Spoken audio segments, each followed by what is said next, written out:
తులారాశి.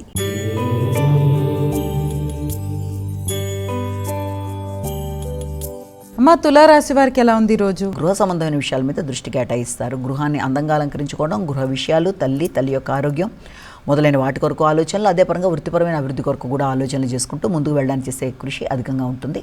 ఆ నేపథ్యంలో మీరు ఎదురు చూసిన సపోర్ట్స్ మీకు చక్కగా ఎదురవుతాయి. అంటే మీరు బయట వ్యక్తుల దగ్గర నుంచి ఎదురు చూస్తున్న సపోర్ట్ అంటే రాజకీయంగా పలుకుబడి కలిగిన వాళ్ళు, తర్వాత అన్ని విధాల ఉన్నత స్థాయి వ్యక్తుల యొక్క సహకారాన్ని కోరుకుంటున్నట్లయితే వారి ద్వారా, అలాగే బ్యాంక్ రుణాలకు సంబంధించిన విషయాల్లో కావచ్చు, గృహాన్ని సక్రమంగా అంటే గృహ వాతావరణాన్ని మాత్రమే కాకుండా గృహ నిర్మాణాలకు సంబంధించి స్థిరాస్తుల కొరకు మీరు తీసుకునే నిర్ణయాలలో, వాటికి సంబంధించిన పెట్టుబడులలో ముఖ్యుల యొక్క సహకారం అనేది మీకు సమయానికి అందడం బట్టి మీకు ఒక స్థిరత్వం, స్థిమితం, ధైర్యం, ముందుకు వెళ్ళడానికి ఒక అవకాశాలు లాంటివి మొదలైనవి లభ్యమవుతాయి.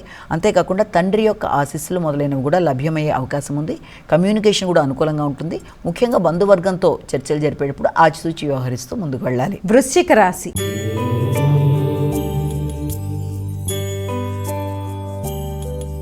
అమ్మ, వృశ్చిక రాశి వారికి ఎలా ఉంది ఈరోజు? మీ ఎఫర్ట్స్ ఉపయోగించి అనుకున్న పనులలో అనుకున్న సమయంలో అనుకున్న పనులను నిర్వర్తిస్తూ ముందుకు పెడతారు. నిర్ణయ సామర్థ్యం పెరుగుతుంది. ఆలోచనలు అనుకూలంగా ఉంటాయి. ప్రతి విషయంలోనూ చక్కటి నిర్ణయాలతో ముందుకు వెళ్ళడానికి మీరు తీసుకునే చర్యల్లో అధిక ఎమోషన్స్కి అవకాశం కూడా ఉంటుంది కనుక ముఖ్యంగా సంతాన వర్గంతో మీ చర్చల విషయం కావచ్చు, అలాగే మీ యొక్క సోదర వర్గంతో మీరు మాట్లాడేటప్పుడు కావచ్చు, ముఖ్యంగా ప్రయాణాలకు సంబంధించి, స్థిరాస్తులకు సంబంధించి, అంతేకాకుండా వారసత్వ ఆస్తుల విషయంలో కూడా మీ యొక్క సోదరి వర్గంతో చర్చలు జరిపేటప్పుడు వీలైనంతవరకు అధిక ఎమోషన్స్కి లోను కాకుండా తగిన జాగ్రత్తలతో ముందుకు వెళ్ళి మంచి ఫలితాలు సాధించాలి. ధనస్సు రాశి.